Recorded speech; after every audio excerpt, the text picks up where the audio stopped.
கொள்ளிடம் போயிருந்தோம், சிதம்பரம் பக்கத்தில். அதனால் எவ்வளோ தண்ணி இருந்தாலும் கொள்ளிடம் ஊருக்கு தான் கொள்ளிடம். எவ்வளோ தண்ணி போயிருக்காங்க, ஆடி போயிருக்காங்க, ஃபுல்லாக போகுது.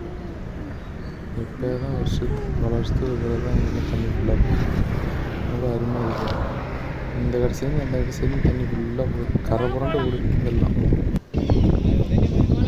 வெள்ள எச்சரிக்கையோட ஃபுல்லாக போலீஸ் ஃபோர்ஸோடு பாலம் வரணும். போலீஸ் நிற்கிறாங்க.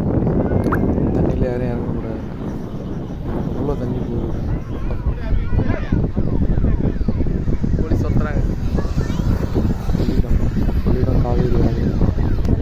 நேற்று கொள்ளிடம் பழைய பாலத்துலேருந்து எடுத்த வீடியோ அது. வெள்ளம் இப்படி கரை புரண்டு ஓடுது பாருங்க. எவ்வளோ கூட்டம் தெரியுங்களா? நேற்று கிட்டத்தட்ட பீச் மாரி மக்கள், எவ்வளோ மக்கள் நிற்கிதாங்க.